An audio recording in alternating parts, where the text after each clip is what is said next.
What's up everyone, Moonrider here, and this is a Kemove's throwback to the 1980s, the K98SE wired gaming keyboard. Now while the K98SE is more sparse on features like wireless connectivity and multicolor RGB, the K98SE instead opts to focus on offering a premium sound and feedback experience with double sound dampening foam, pre-lubed Longhua red, brown, or blue switches from Kailh, and pre-lubed stabilizers. Pair that with a slick 90-degree diamond textured light strip, retro 80s vibes, tricolor keycaps, and a 98 key layout, and you've got one rad, somewhat budget keyboard. I know, $49.99 isn't really true budget, but the K98SE is $30 cheaper than its more feature-packed sibling, the K98. But some of those features may not be for everyone, so if you don't mind going without wireless connectivity, multicolor RGB, or hot swappable switches, and instead just prefer an enjoyable typing experience, then the K98SE might just be the perfect keyboard for you. But you won't know that until we take a deeper dive into the Kemove K98SE. So let's get started. And we'll begin with an unboxing to see what's all included. Upon lifting open the packaging, you are immediately greeted by the K98SE wrapped in protective plastic. We'll open it up in just a second. Rather than including a traditional user's manual like everyone else, Kemove provided this laminated double-sided pamphlet showcasing important function combination keys ranging from media to backlight control, and the back features an illustration introducing you to some parts of the K98SE as well as a breakdown of its internal layers. This is actually one user's manual you may want to hang on to, if not solely for the function combos. Since this keyboard is not hot swappable, Kemove only included a keycap puller. And lastly, you get this gray rubber USB-A to USB-C power cord. Okay, now comes the fun part of unwrapping the K98SE. In my opinion, this keyboard looks incredible with its tricolor keycaps in white, blue, and gray. I also love all the detail that was put into the case itself. Even the back has so much texture and design with the diagonal grooves and the customary oversized Kemove logo on the back. Here we have silicone anti-slip feet and two-stage dual-color kickstand feet. The four large anti-slip pads are for when the K98SE sits flat on a surface. But if you prefer some ergonomic lift, the K98SE has two-stage kickstand feet with red silicone caps for stability. Then there's also four small silicone pads across the front of the case bottom. Meanwhile, on two of the front sides, you'll see this textured circular pattern that even shows up on the left side of the case. And that gray translucent bar on the left, well, that's the 90-degree diamond textured light strip that lights up ice blue when powered on. The entire case is ABS plastic, and despite the K98SE not being wireless with the big battery stuffed inside it, it feels heavy. Coming in at around 3 pounds, the K98SE is hefty and feels very solid even with a flex test. There's a small bit of flex but no creaking of plastic, and when you shake it, there's no rattle from loose switches or poorly assembled parts. Since this keyboard doesn't feature wireless connectivity, plug and play with a USB-C cable is your only option. Granted, you can use pretty much any USB-C cable as seen here. I'm using a coiled braided cable from Applemaker, and it works just fine. Kemove claim the K98SE offers ultra-low latency connection with a 1 millisecond response time, which would make this keyboard a great gaming peripheral.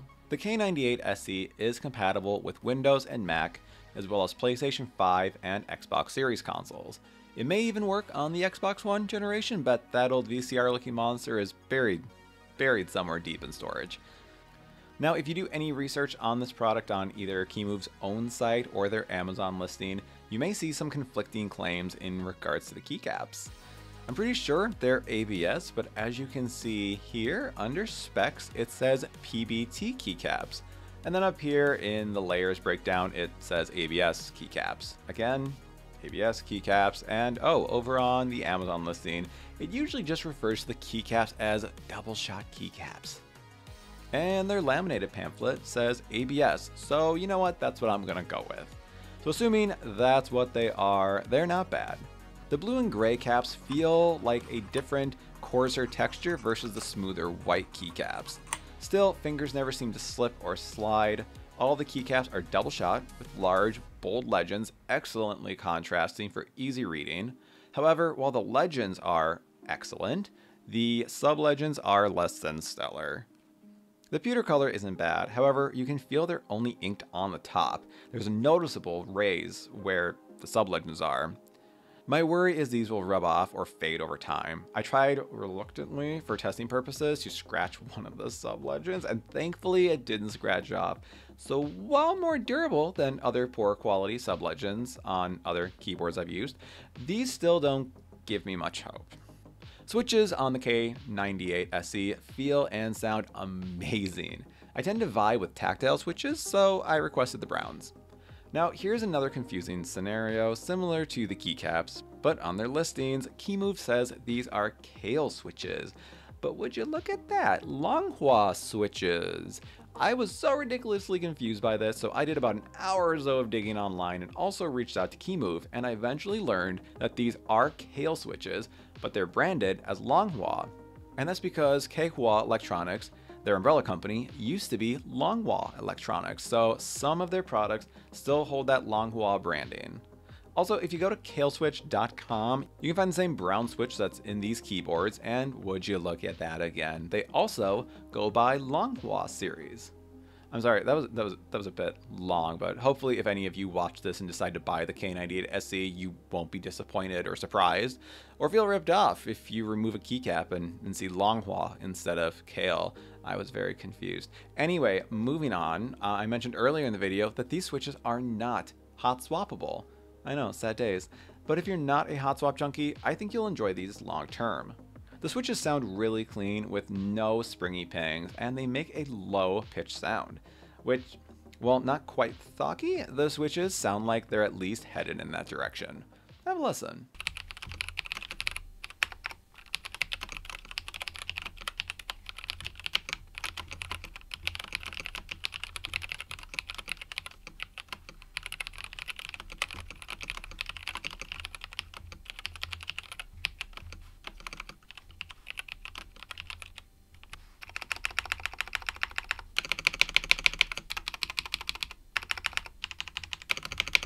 Of course, this is all thanks to the double sound dampening foam.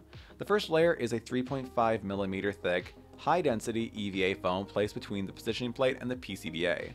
The second, a 4mm high-density layer of silent foam placed between the PCBA and ABS bottom shell piece.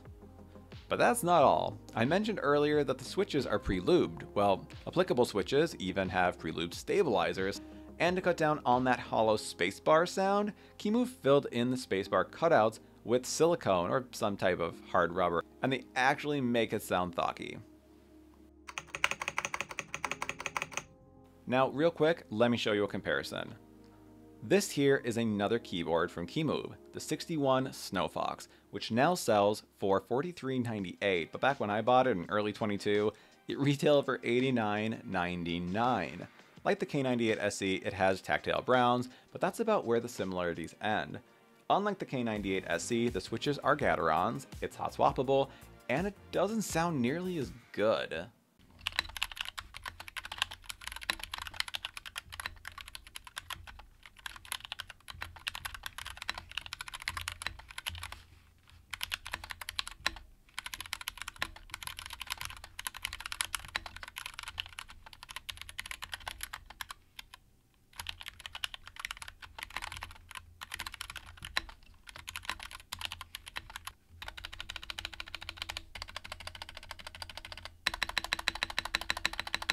Not only do the switches have a higher pitch and sound clacky, but there is no sound dampening built into the Snow Fox. So where the Snow Fox sounds hollow and projects an echo tone, the K98SE is clearer and full-bodied, all thanks to that emphasis on sound dampening to get that great sound quality to elevate your typing or gaming experience. Backlighting on the K98SE is pretty basic. I see the same monochrome backlighting on other budget keyboards like this MageKey MK box. Personally, I really like the ice blue, so having a singular backlight color is a non-issue for me.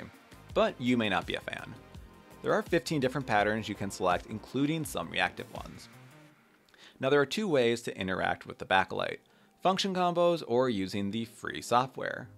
Function combos is probably the easiest, but we'll still cover the software in just a moment. Cycling through backlight patterns can be done by pressing function plus backslash to cycle forward. Function plus up and down arrows increase and decrease the brightness up to 5 levels, and function right and left arrows increases and decreases the pattern movement speed up to 5 levels. Note that pressing function plus down arrow 5 times will turn off all backlighting except for the front-facing strip light. You can also turn off the backlighting in one click with function plus backspace. Meanwhile, that strip light has some commands of its own, including 3 different patterns that can be cycled using function plus tab, with a 4th selection being off. If you prefer using software, go to Kemove.com, then select drivers, then software, and download the software for the K98SE wired. Unfortunately, at this time, the software is only compatible with Windows. Once the software is installed, select the K98SE illustration and go to Light Set to change the backlighting patterns. Keep in mind, you can't assign a pattern to any one particular key. However, only through the software are you able to activate music mode, which lets you set levels of reactivity that can be kind of cool. That being said, the software is also useful if you like working with macros, which you can create under the Keyset menu. And that's about it, really. It's pretty basic. So, as we've seen from the K98SE, it's not a keyboard for everyone. Rather than pack in so many features at a higher price point, Kemove slimmed down the K98 into the K98SE while retaining its best selling points: the Longhua Kailh switches, double sound dampening foam, and slick retro design. Hot swap fans and anyone looking for wireless functionality may want to consider paying $30 more for the K98 to have those features. But for those less interested in swapping out switches or going cordless, there's still a lot of value here. As for me personally, my #1 feature on any keyboard I purchase for myself is a detachable USB-C cable. If I can't quickly change out my whole keyboard for a new vibe or different switches geared to a specific task like gaming or typing, then I'm never interested. Since the K98SE still lets me do that, while also sounding fantastic and looking just as cool, I think it's worth it. So that's it for my review of the Kemove K98SE. If you enjoyed the video and found it helpful, give it a like, as it really helps out the channel. Also be sure to subscribe to the channel for more gaming setup content and tech reviews like this. Thanks for watching, later.